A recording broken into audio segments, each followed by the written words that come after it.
Hello everyone, ఈరోజు third class మ్యాథ్స్లో semester 1 and semester 2లోని కొన్ని ఇంపార్టెంట్ బిట్స్ని నోట్స్ ప్రిపేర్ చేసి ఎక్స్ప్లెయిన్ చేస్తున్నాను.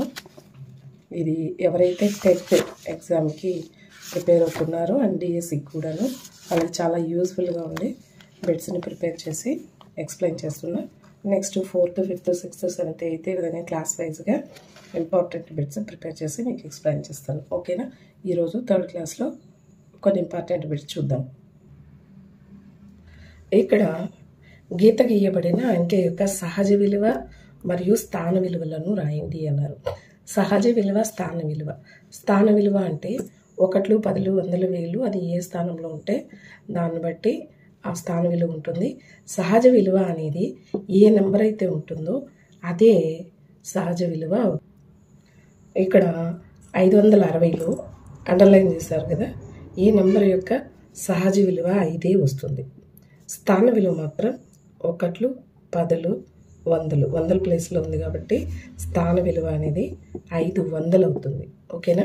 నెక్స్ట్ 725లో 2 కింద అండర్లైన్ చేశారు. దీని సహజ విలువ 2 అవుతుంది. స్థాన విలువ మాత్రము 1, 10, 100 అని రాసుకుంటే ఇది 10ల స్థానంలో ఉంది కాబట్టి 2 10 20 అవుతుంది. ఓకేనా? ఏ నెంబర్కైనా కూడా సహజ విలువ అనేది సేమ్ అదే విలువ ఉంటుంది. స్థాన విలువ మాత్రం అది ఏ స్థానంలో ఉంటే దాన్ని బట్టి మనం రాస్తాం. ఓకేనా? ఇక్కడ 384, 648, 438, 583, 689లను ఆరోహణ క్రమము, అవరోహణ క్రమంలో రాయండి అన్నారు. ఆరోహణ క్రమం అంటే చిన్న సంఖ్య నుంచి పెద్ద సంఖ్యకి రాస్తూ వెళ్ళేదాన్ని మనము ఆరోహణ క్రమం అంటాము. దానికి ఆపోజిట్ అనమాట అవరోహణ క్రమం. ఓకేనా? దీంట్లో అన్నిటికంటే చిన్న నెంబర్ ఏది అంటే 300తో స్టార్ట్ అయ్యేది చిన్నదవుతుంది. చూడండి, ఆ తర్వాత 400తో మళ్ళీ 500, మళ్ళీ ఇక్కడ 600తో 2 ఉన్నాయి. ఇది 648 అనేది చిన్నది, 689 అనేది పెద్దది. ఓకేనా? దీన్ని బట్టి రాస్తాం. ఇప్పుడు 384 ఇక్కడ ఉన్న అన్ని నెంబర్లో చిన్నది, తర్వాత 438, నెక్స్ట్ 583, 600లో 2 నెంబర్లు ఉన్నాయి. 100ల స్థానంలో ఉన్నది కంపారిజన్ చేస్తే ఇప్పుడు 10ల స్థానంలో ఇక్కడ 4 ఉంది, ఇక్కడ 8 ఉంది. 4 అనేది చిన్నది కదా కాబట్టి ఈ మొత్తం నెంబరు చిన్నదవుతుంది. 648 అనేది లాస్ట్లో 689. అవరోహణ క్రమం అంటే దీన్ని రివర్స్లో రాస్తే సరిపోతుంది. అన్నిటికంటే పెద్ద నెంబర్ ఏది అంటే 689, తర్వాత 648, 583, 438, లాస్ట్లో 384. ఓకేనా? ఆరోహణం అంటే చిన్న సంఖ్య నుంచి పెద్ద సంఖ్యకి, అవరోహణం అంటే పెద్ద సంఖ్య నుంచి చిన్న సంఖ్యకి రాస్తాం. నెక్స్ట్ బిట్ చూస్తే 7 100ల స్థానంలో, 5 10ల స్థానంలో, 6 1ల స్థానంలో గల 3 అంకెల సంఖ్యను రాయండి అన్నారు. అంటే 3 అంకెలు ఉండాలి. దాంట్లో 100ల స్థానంలో 7 ఉండాలంట. 1 10 100 అని ఉంటే 100ల స్థానంలో 7, 10ల స్థానంలో 5, 1ల స్థానంలో 6 గల 3 అంకెల సంఖ్య ఏది అంటే 756. ఓకేనా? నెక్స్ట్ బిట్ చూద్దాం. ఒక తరగతి గదిలో 16 మంది విద్యార్థులు ఉన్నారు. 16 మంది ఉన్నారు. ఒక్కొక్క బెంచీలో 4 చొప్పున కూర్చుంటే ఎన్ని బెంచీలు ఆ విద్యార్థులకు అవసరం అవుతాయి అన్నారు. ఓకేనా? మొత్తం ఎంతమంది ఉన్నారంటే 16 మంది ఉన్నారు. దానిలో ఒక బెంచ్లో 4 కూర్చుంటే, ఇంకొక బెంచ్లో 4 కూర్చుంటే ఈ విధంగా ఎన్ని బెంచ్లు అవసరం అవుతాయి అన్నది క్వశ్చన్. ఓకేనా? ఇప్పుడు మనం దీన్ని ఏం చేయాలంటే 16ని 4తో డివైడ్ చేస్తే సరిపోతుంది. ఓకేనా? అప్పుడు ఎన్ని బెంచ్లు అనేది మనకు తెలుస్తుంది. 4 1 4 4 16. మొత్తం ఎన్ని బెంచ్లు కావాలంటే 4 బెంచ్లు ఉంటే 16 మంది సరిపోతారనమాట. ఓకేనా? ఓకే. నెక్స్ట్ ప్రాబ్లం చూసామంటే ఒక్కొక్క వరుసలో 3 కుర్చీలు ఉంటే 18 కుర్చీలను ఎన్ని వరుసల్లో అమర్చవచ్చు? ఒక వరుసలో 3 కుర్చీలంట. ఒక్కొక్క వరుసలో 3 కుర్చీలు అయితే 18 కుర్చీలను ఎన్ని వరుసల్లో అమర్చవచ్చు అన్నారు. సేమ్ ఇది కూడా అంతే. 18ని 3తో భాగిస్తే సరిపోతుంది. ఓకేనా? 3 1 3, 3 6 18 అంటే 6 వరుసల్లో సరిపోతుంది అనమాట. 6 వరుసలు. ఓకేనా? వస్తే 5000 plus dash plus 90 plus 3 equal to 5693 అన్నారు. అంటే ఇది మీ విస్తరణ రూపం. ఓకేనా? ఇక్కడ 5000 ఇక్కడ ఇచ్చారు. ఇక్కడ ఈ డాష్లో ఎంత రావాలంటే 600 వస్తే సరిపోతుంది. ఓకేనా? 600. నెక్స్ట్ బిట్ చూడండి. ఇక్కడ ఎంతో తెలీదు. 600 ప్లస్ 0 ప్లస్ 5 అంటే 605. ఇక్కడ ఆన్సర్లో ఎంత ఉంది? 3605 కదా. కాబట్టి ఇక్కడ ఎంత రావాలంటే 3000 రావాలి. ఓకేనా? నెక్స్ట్ 9000 ప్లస్ 90 ప్లస్ ఇక్కడ ఎంతో తెలియదు 9 యాడ్ చేస్తే 9999. ఇక్కడ 10ల స్థానంలో ఎంత ఉంది? 9 ఉంది కాబట్టి 90 రాస్తే సరిపోతుంది. నెక్స్ట్ ప్రాబ్లం చూడండి. ఏ వాల్యూ 0 అనుకుంటాం, బి వాల్యూ 1, సి వచ్చి 2, డి 3, ఈ 4 అయితే డిఈ ఏ వాల్యూ ఎంత అన్నారు. డి వాల్యూ ఎంత? ఇక్కడ 3, ఈ వాల్యూ 4, ఏ వాల్యూ 0 అంటే 340. ఇక్కడ సిడిఏ, సి అంటే 2, డి అంటే 3, ఏ అంటే 0, 230. ఓకేనా. నెక్స్ట్ ఈసీడిఏ వాల్యూ ఎంత అన్నారు. ఈ అంటే 4, సి 2, డి 3, ఏ 0 అంటే 4230. ఓకేనా. నెక్స్ట్ బిట్ చూడండి. 3, 7, 5, 9లతో ఏర్పడి పెద్ద సంఖ్య చిన్న సంఖ్యల మొత్తం ఇంత అన్నారు. ఓకేనా. దీంతో ఏర్పడే పెద్ద సంఖ్య ఏది అంటే దీనిలో ఫస్ట్ పెద్దది ఏది వస్తుందో చూద్దాం. 9 వస్తుంది కదా, తర్వాత 7, మళ్ళీ 5, 3 అంటే 9753 అనేది పెద్ద సంఖ్య. ఓకే. ఇప్పుడు చిన్న సంఖ్య అనేది ఏమవుతుంది? 3, 5, 7, 9 కదా, 3579. ఇక్కడ ఏమన్నారు? ఆ రెండింటి యొక్క మొత్తం ఎంత అన్నారు. ఓకేనా. ఈ రెండు యాడ్ చేసుకుంటాం. 9 1 3 12, 7 5 12 1 13 4 13, మళ్ళీ ఇక్కడ ఎంత వచ్చింది? 13 వచ్చింది. ఓకేనా. ఇప్పుడు ఈ నెంబర్లతో ఏర్పడే పెద్ద సంఖ్య చిన్న సంఖ్యలో మొత్తం ఎంత వచ్చిందంటే 13332. ఓకేనా. 13332. నెక్స్ట్ బిట్ చూద్దాం. 2 9 4 6లతో ఏర్పడే పెద్ద సంఖ్య చిన్న సంఖ్యల మధ్య భేదం. భేదం అంటే మనం తీసేయాలన్నమాట. దీంతో పెద్ద సంఖ్య ఏమొస్తుంది? 9 6 4 2 కదా, అంటే 9642 అనేది పెద్ద సంఖ్య. చిన్న సంఖ్య ఇది 2 4 6 9 కదా, అంటే 2469 అనేది చిన్న సంఖ్య. ఈ రెండింటి భేదం అన్నారు ఇక్కడ కదా. భేదం అంటే తీసేయాలి. 2లో 9 పోదు, ఇక్కడ నుంచి అప్పు తెచ్చుకుంటే 12 అవుతుంది. 12లో 9 పోతే 3, ఇక్కడ వీళ్ళకి అప్పించాము కాబట్టి 3 ఉంటుంది. ఇక్కడ నుంచి 1 తెచ్చుకుంటే ఇక్కడ 13 అవుతుంది, ఇక్కడ 5 ఉంటుంది. 13లో 6 పోతే 7, 5లో 4 పోతే 1, 9లో 2 పోతే 7, అంటే 7173. ఓకేనా. నెక్స్ట్ బిట్ చూసామంటే 45 కన్నా 50 పెద్దదైన సంఖ్య ఏది అన్నారు. 45 కంటే 50 పెద్దదైందంటే 95 అంతే కదా. ఈ రెండు యాడ్ చేసుకుంటే అది దీనికంటే 50 పెద్దదైన సంఖ్య అవుతుంది. ఓకేనా. ఈ రెండు యాడ్ చేసుకుంటే ఎంత? 95. ఓకే. నెక్స్ట్ 60 కన్నా 120 పెద్దదైన సంఖ్య అంటే ఏమి అంటే 60 కంటే 120 పెద్దది అంటే ఈ రెండు యాడ్ చేసుకున్నామంటే 60 కంటే 120 పెద్దది అవుతుంది. ఈ రెండు యాడ్ చేసుకున్నామంటే ఎంత అవుతుంది? 120 180 అవుతుంది. ఓకేనా. నెక్స్ట్ 205 కన్నా 5 ఎక్కువైన సంఖ్య ఇది. దీనికంటే 5 ఎక్కువైందంటే ఏమి? 210 అయితేనే కదా. 205 కంటే 5 ఎక్కువ అవుతుంది, అంటే ఈ రెండే యాడ్ చేసుకోవాలన్నమాట. 210. ఓకే. నెక్స్ట్ 369 కన్నా 9 ఎక్కువైన సంఖ్య ఏమి? ఎక్కువైన పెద్దదైన అంటే మనము ఈ రెండు కలుపుకోవాలి. ఓకేనా. ఈ రెండు కలుపుకుంటే ఎంత అవుతుంది? 9 9 18 అవుతుంది. అది 1 ఇది ఒక 6 7 378 అవుతుంది అనమాట. నెక్స్ట్ ప్రాబ్లం చూడండి. 3 అంకెల అతిపెద్ద సంఖ్య 2 అంకెల అతిపెద్ద సంఖ్యల మొత్తం ఎంత అన్నారు. 3 అంకెల అతిపెద్ద సంఖ్య అంటే 3 స్థానాలు ఉండాలి. 3 స్థానాల్లో అతిపెద్ద సంఖ్య అంటే 999 అవుతుంది. 2 అంకెల అతిపెద్ద సంఖ్య అంటే 2 స్థానాలు ఉండాలి. అతిపెద్ద సంఖ్య అంటే 99. ఈ మొత్తం ఎంత అన్నారు. మొత్తం ఎంత అంటే ఈ రెండు యాడ్ చేసుకుంటే సరిపోతుంది. 9 9 18 9 9 18 1 19 9 1 10. ఓకేనా. నెక్స్ట్ ప్రాబ్లం ఏమి? 3 అంకెల అతిపెద్ద సంఖ్య 3 అంకెల అతి చిన్న సంఖ్యల మొత్తం ఎంత. 3 అంకెల అతిపెద్ద సంఖ్య అంటే 3 9లు అనమాట. 3 స్థానాలు ఉండాలి. ఇప్పుడు 3 అంకెల అతి చిన్న సంఖ్య అంటే 3 స్థానాలు ఉండాలి, కానీ చిన్న సంఖ్య అంటే 100. ఈ మొత్తం ఎంత అన్నారు. ఈ మొత్తాన్ని యాడ్ చేసుకుంటాం. 9 9 10 ఇదనమాట దీనికి ఆన్సర్. ఓకే. ఇక్కడ మొత్తం 679 రావడానికి 425కు ఎంత కలపాలి. దీనికి ఎంతో కొంత కలిపితే ఎంత వస్తుందంట. అది ఎంత కలపాలి అంటే ఏం చేయాలి? ఇందులో నుంచి దీన్ని తీసేసామనుకోండి, ఎంత కలపాలన్నదో వస్తుంది. ఓకేనా. ఇప్పుడు 679లో నుంచి 425 తీసేసామనుకోండి, 9లో 5 పోతే 4 5 2 ఇంత కలపాలన్నమాట. అంటే 425కు ఎంత కలపాలన్నారు కదా. 425కి 254 కలిపితే ఎంత వస్తుంది. ఓకేనా. నెక్స్ట్ చూడండి. వహిదా వయసు 44 సంవత్సరాలు. ఈ వైద వాళ్ళ కుమార్తె కరీమ వయసు ఆమె వయసు కన్నా 21 సంవత్సరాలు తక్కువ. అయితే కరీమ వయసు ఎంత? ఇక్కడ వైద వయసు 44, వాళ్ళ కూతురుది 21 సంవత్సరాలు తక్కువైతే ఎంత అని అన్నారు. తక్కువైతే అన్నప్పుడు తీసేయాలి అంతే.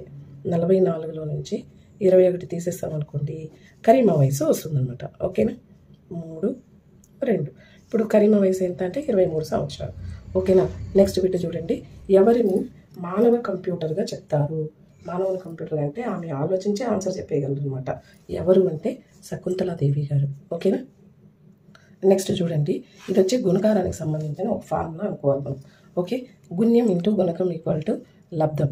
ఇప్పుడు 2 సంఖ్యల లబ్ధం అనేది కనుక్కుంటుంటాం కదా, ఆ విధంగా అందులో ఫస్ట్ నెంబర్ని గుణ్యం అంటాం, తర్వాత నెంబర్ని గుణకం అంటాం. రెండింటిని గుణిస్తే వచ్చే ఆన్సర్ని లబ్ధం అంటాం. ఓకేనా? గుణ్యం ఇంటూ గుణకం ఈక్వల్ టు లబ్ధం. ఇది గుర్తుపెట్టుకోవాలి. ఇక్కడ 16 ఇంటూ 3 ఈక్వల్ టు అంటే 16 3 48. ఇందులో గుణ్యం ఎంత, గుణకం ఎంత, లబ్ధం ఎంత అన్నారు. గుణ్యం అంటే ఏమి? ఫస్ట్ నెంబరు 16, గుణకం అంటే 3, లబ్ధం అంటే వచ్చిన ఆన్సర్ని లబ్ధం అంటాం 48. ఓకేనా? నెక్స్ట్ ప్రాబ్లం చూద్దాం. ఒక బస్సులో 48 మంది ప్రయాణించగలరు. ఒక బస్సులో ఎంతమంది ఉంటారంటే 48 మంది ఉంటారు. అలాంటి 26 బస్సులలో మొత్తం ఎంతమంది ప్రయాణించగలరు? ఒక బస్సులో 48, ఇంకో బస్సులో 48, ఇంకో బస్సులో 48, ఈ విధంగా 26 బస్సుల్లో ఎంతమంది ప్రయాణిస్తారు అన్నది క్వశ్చన్. అంటే ఏం చేయాలంటే మనము 48 ఇంటూ 26 తీసుకున్నామంటే మొత్తం ఎంతమందో తెలుస్తుంది. ఓకేనా? ఒక బస్సులో చెప్పి ఎక్కువ బస్సుల్లో అన్నప్పుడు మనం గుణించుకోవాలి. ఓకేనా? 48 ఇంటూ 26 గుణించామంటే 6 8 48, 6 4 24, 28, 2 8 16, 2 4 8 1 9. యాడ్ చేసుకున్నామంటే 14 10 12. ఇంతమంది ప్రయాణించగలరు అనమాట. 26 బస్సుల్లో మొత్తం ఎంతమంది ప్రయాణించగలరు అంటే 1248 మంది ప్రయాణించగలరు. ఓకేనా? నెక్స్ట్ ప్రాబ్లం చూడండి. ఒక అట్టపెట్టెలో 48 సీసాలు ఉన్నాయి. 16 అట్టపెట్టెల్లో మొత్తం ఎన్ని సీసాలు ఉన్నాయి అనేది క్వశ్చన్. ఒక అట్టపెట్టెలో 48 సీసాలు ఉంటే ఆ విధంగా 16 అట్టపెట్టెలు ఉన్నాయంట. అంటే ఫస్ట్ ఒకటి ఇచ్చి తర్వాత ఎక్కువ కనుక్కుంటే ఏం చేయాలంటే గుణకారం చేయాలి. ఓకేనా? 48 ఇంటూ 16 కనుక్కున్నామంటే అప్పుడు మొత్తం 16 అట్టపెట్టెల్లో మొత్తం ఎన్ని సీసాలు ఉంటాయో తెలుస్తుంది. ఓకేనా? 6 8 48, 6 4 24, 28, 1 8 8, 1 4 4, 8 16 7 అంటే 768 సీసాలు ఉంటాయి అన్నమాట. ఓకేనా? నెక్స్ట్ ఇది వచ్చి ఫార్ములా, భాగాహారానికి సంబంధించిన ఫార్ములా.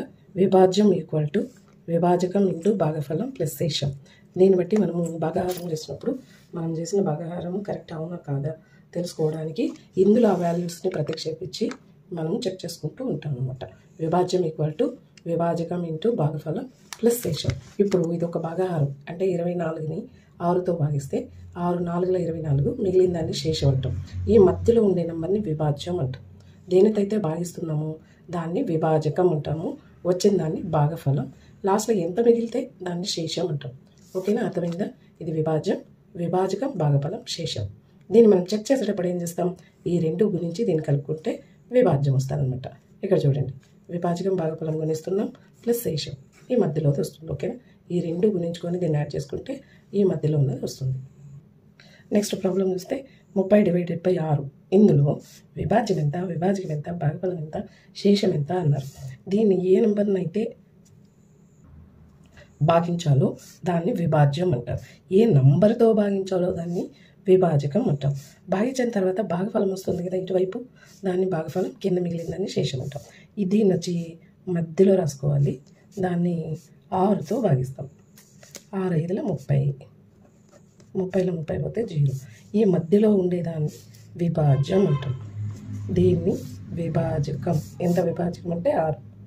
భాగఫలం, ఫలం, పండు, ఇది వచ్చి 5. ఇక్కడ ఏం మిగిలిందో దాన్ని శేషం అంటారు. ఎంత మిగిలింది? ఇక్కడ 0 మిగిలింది. నెక్స్ట్ ప్రతి గుణకార రూపం డాష్ భాగాహార రూపాలను కలిగి ఉంటుంది అనేది నెక్స్ట్ బిట్టు. ప్రతి గుణకారం కూడా గుణకార రూపం ఎన్ని భాగాహార రూపాలు కలిగి ఉంటుందంటే 2. ఓకేనా? దీనికి వచ్చి 2 ఆన్సర్. ఇప్పుడు 2 × 9 = 18 అంటే 2 9 18. ఇది ఒక గుణకార రూపం. దీన్ని భాగాహార రూపంగా ఎలా రాయొచ్చు అంటే 18 డివైడెడ్ బై 2 వేసుకున్నాం అనుకోండి ఆన్సర్ 9 వస్తుంది. లేదా 18 డివైడెడ్ బై 9 వేసుకున్నాం అనుకోండి ఆన్సర్ 2 వస్తుంది. చూడండి 18 డివైడెడ్ బై 2 అంటే 2 ఒకట్ల 2 9 కదా ఆన్సర్ 9.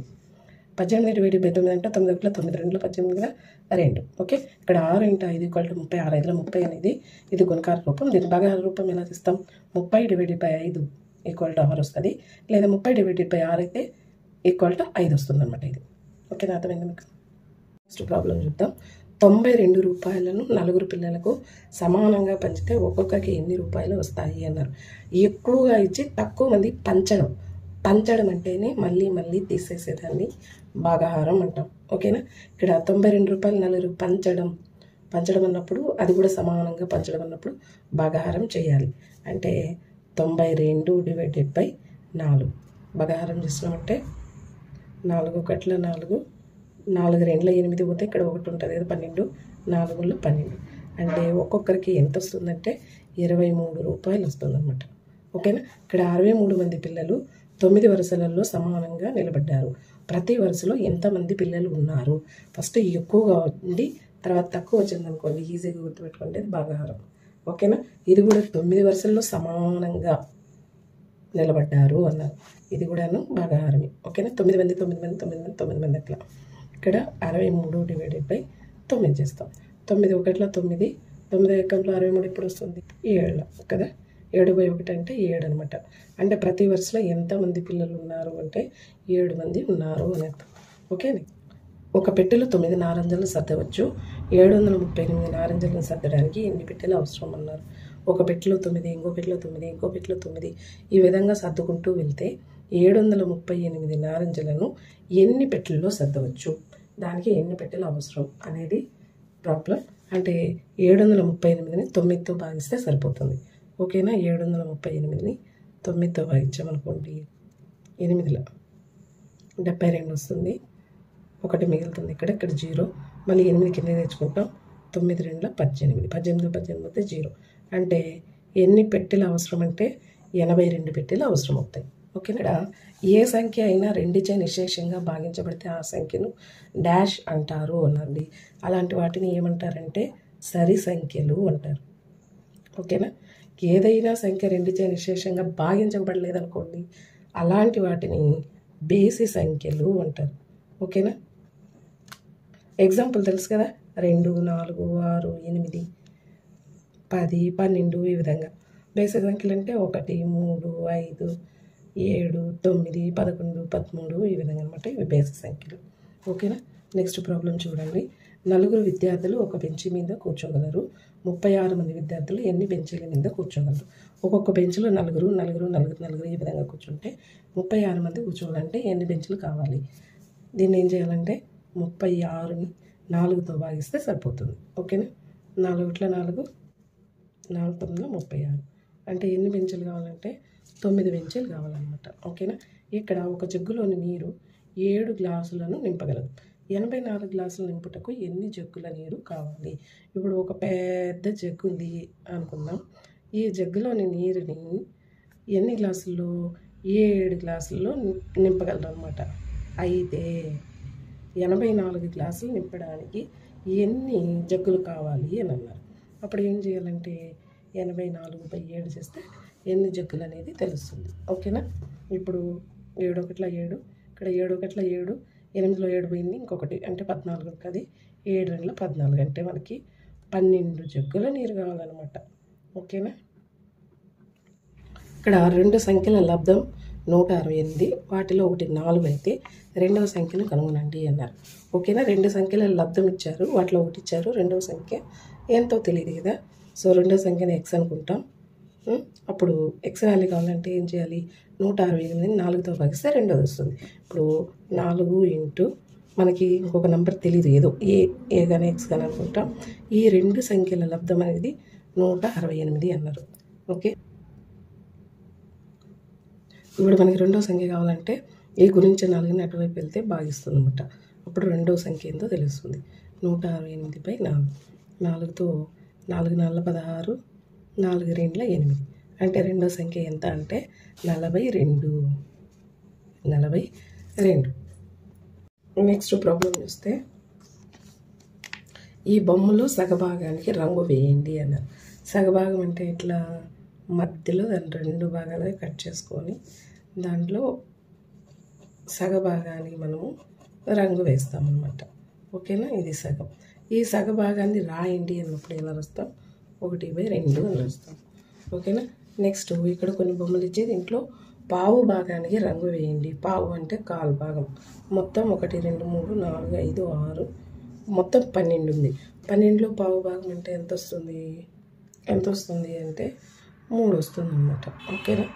ఇది 1 2 3 ఇది పావు భాగం అవుతుంది. ఓకే, ఇంకొక 3 కలుపుకున్నాం అనుకోండి సగం అవుతుంది కదా. ఈ సగం మొత్తం ఫుల్ అవుతుంది. ఇది పావు భాగానికి రంగు వేయడం. ఓకే, నెక్స్ట్ సమతల ఆకార వస్తువులు జారుతాయి. సమతల ఆకార వస్తువులు అంటే ఏం లేదు, ఈ విధంగా ఇట్లా చదునుగా ఉండే వాటిని సమతల ఆకార వస్తువులు అంటారు. దీని పైనుంచి వదిలినప్పుడు ఇది జారుతా వస్తుంది అన్నమాట. ఓకేనా? అలాంటి వస్తువుల్ని సమతల ఆకార వస్తువులు అంటారు. ఎగ్జాంపుల్ ఈ పుస్తకం అన్నాం. వక్రతల ఆకార వస్తువులు దొర్లుతాయి అంటే గోళీ బాలు ఇట్లా పైనుంచి వేసినప్పుడు దొర్లుకుంటూ వస్తాయి అన్నమాట. అది అలాంటి వాటిని వక్రతల ఆకార వస్తువులు అని చెప్తాం. నెక్స్ట్ ఇది ఒక బాక్స్ అనుకుంటే దీన్ని ముఖం అంటాం. ఓకేనా? అంటే ఇప్పుడు ఈ బుక్ తీసుకుంటా ఎగ్జాంపుల్కి, ఈ పైన ఉండేది ఒక ముఖము, కింద ఉండేది ఒక ముఖము. ఈ విధంగా ఒక బాక్స్, ఇక్కడ ఒక ముఖము, ఇక్కడ ఒకటి, ఇక్కడ పైన, మళ్ళీ కింద, ఇటువైపు అటువైపు కూడా ఇవన్నీ ముఖం అవుతుంది. అంచు అనేది వచ్చి ఇదనమాట. ఇదొకటి, ఇదొక అంచు, ఇదొకటి, ఇదొకటి, ఇది అంచు, ఇది. ఈ మూల ఉంటుంది చూసారా, దీన్ని శీర్షం అంటారు. శీర్షంకి ఇంకో పేరు ఏమంటే మూల. ఓకేనా? మూలకు మరో పేరు డాష్ అన్నప్పుడు శీర్షం అని రాస్తాం. ఓకేనా? ఇక్కడ క్రింది అమరికలను పొడిగించండి అన్నారు. ఇక్కడ పెద్ద వృత్తం వచ్చింది, చిన్నవి 2 వచ్చినాయి. మళ్ళీ పెద్ద వృత్తము, చిన్నవి 2 వచ్చినాయి. నెక్స్ట్ ఏం రావాలి అంటే పెద్ద వృత్తం రావాలి, మళ్ళీ చిన్నవి 2 రావాలన్నమాట. మళ్ళీ ఏం రావాలి? పెద్ద వృత్తం రావాలి, చిన్నవి 2 రావాలన్నమాట. ఓకేనా? నెక్స్ట్ దీన్ని చూసామంటే ఇక్కడ ఒక చతుర్భుజం వచ్చింది, వృత్తము, త్రిభుజం. సేమ్ చతుర్భుజం, వృత్తం, త్రిభుజం. అదేలాగా నెక్స్ట్ ఏమొస్తుంది? చతుర్భుజం వస్తుంది, వృత్తం వస్తుంది, త్రిభుజం వస్తుంది. ఓకే, ఇదే విధంగా చతుర్భుజం, వృత్తం, త్రిభుజం. ఓకేనా? నెక్స్ట్ క్రికెట్ బ్యాట్ పొడవు ఎంత అన్నారు. క్రికెట్ బ్యాట్ పొడవు ఎంత అంటే మనం ఆడుతూనే ఉంటాం కానీ అది ఎంత పొడవు అనేది మనకు ఐడియా ఉండదు కదా. దాని పొడవు ఎంత అంటే 1 మీటరు. 1 మీటర్. ఓకేనా? ఇప్పుడు 1 మీటర్కి ఎన్ని సెంటీమీటర్లు అంటే 100 సెంటీమీటర్లు అంట. ఓకే, ఒక అడుగుకి ఎన్ని అంగుళాలు అంటే 12 అంగుళాలు. 1 కిలోగ్రామ్కి ఎన్ని గ్రాములు అంటే 1000 గ్రాములు. ఓకేనా? 1 కేజీకి 1000 గ్రాములు.